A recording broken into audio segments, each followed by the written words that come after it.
Hey, Packer fans, Coach Hahn here with you on behalf of Packernet.com and the Packernet podcast, diving in still to some of Joe Barry's defensive themes and philosophies now.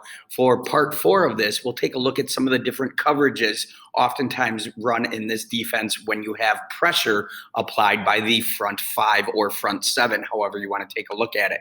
So again, we're going to start with the 3-4 pattern match 2, and one of the nice things about pattern match is you have the ability to run some pressure packages and still stay pretty safe in the coverage in the backfield behind it.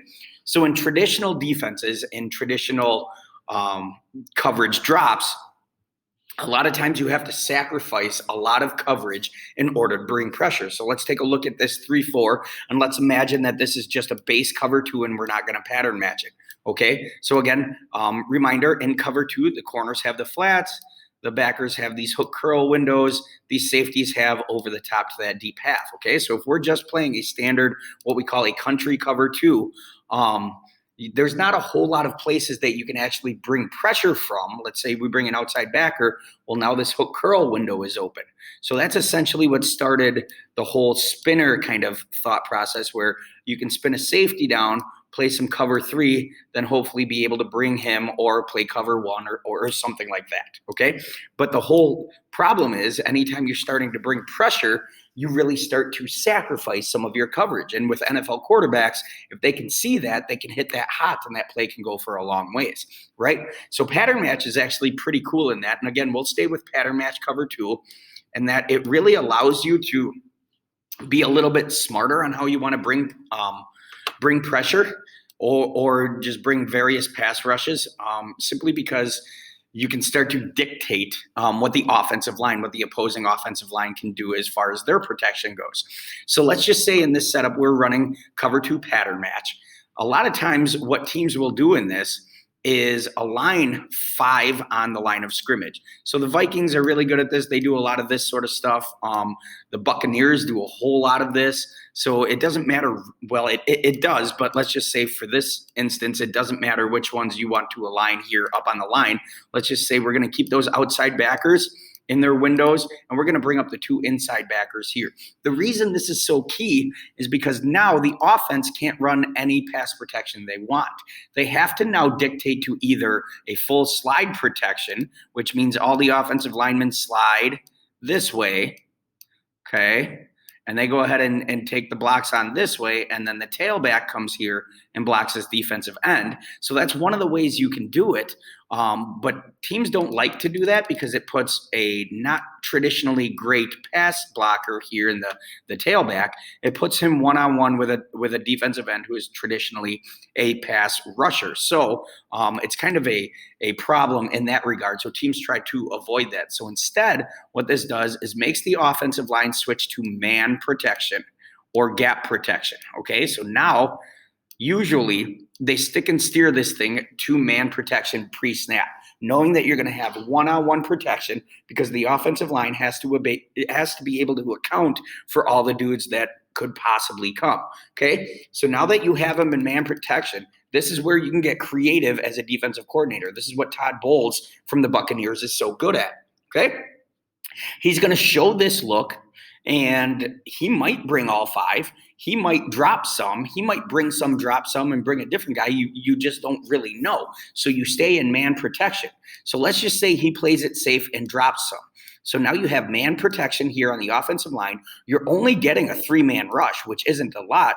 But if you got a stud, if you got a really good pass rusher here, or let's be honest, even right here, what you're doing is that very first snap, you're at that very first movement, you're getting him into a one-on-one situation with a tackle. So if you have the ability to find an offensive tackle or an offensive lineman that you want to pick on, this is a great way to do it. If you think, hey, we can get some pressure from our best rusher, let's say it's Aaron Donald over here for the Rams at a 3-tech, and we're going to put him up against a backup left tackle, well, he can probably get some pressure in that scenario usually. So that's a great way to generate a pass rush with only 3 because you've got one-on-one opportunities and you're wasting these 2 guards who will likely just come in and help on that tackle, or maybe one will help out here, one helps on the tackle, whatever. You're still going to get a one-on-one somewhere. So that's one way to do it. The other thing that this defense allows you to do is when you want to bring pressure, you're first of all saying that, hey, all we need is one of these dudes. Say we're going to bring all 5 of them. All we need is one of these dudes to beat their man. If one of these dudes can simply beat their man on a very easy type of look like this, where there's not even a stunt or a twist or a slant or anything like that, you're going to get pressure on the quarterback. And you still have a relatively sound coverage scheme. You're going to give up the low hole a little bit here, but you have safeties over the top for it, who, again, the safeties are reading that number 2 receiver. So all you have to do in pattern match is say, hey, if that safety or if that number 2 receiver goes in safety, you got to drop on him. Okay, that's easy enough to do. That pass may be completed, but it should, if that safety is good at tackling in space, that should be completed for a minimal gain at best, 3-4 yards, whatever, and you're still protecting yourself while you bring pressure. Where this thing gets really nasty is anytime you want to start showing pressure here, locking them into man or man slide, and then bringing this dude off the edge and dropping him to where he was. Because I'll show you what happens in this pass protection. This is where it gets dirty. This is really cool stuff. This is kind of next level thinking. Let's just say we're going to, just for fun's sake, just to lock the offensive line into man protection, let's just say we're going to show all these dudes right now. Then at the snap, the Sam bails off to where the buck was, okay? The inside backer goes to where the outside backer was, and the outside backer comes off the edge. Well, remember, they're in man protection here with the offensive line. So this tackle has to take that D end. This guard is probably going to go back and help here.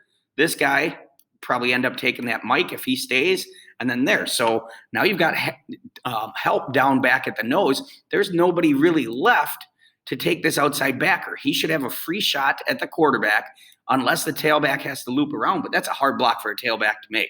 Come from this side, cross face, or go over the top or underneath the quarterback and pick up a blitzing outside linebacker in space. Like, it's a really easy way to get pressure, and then taking a look at it, you're still pretty protected. Okay, you've got your wall 2 player here, your over the top player, and your flats player here. So these are just a few of the really simple things that you can really start to run behind pattern match, generate a pass rush, and still be pretty safe on the backside of coverage. So again, my name is Coach Hahn, in the film room on behalf of Packernet.com. If you have questions, please feel free to drop them in the comments below.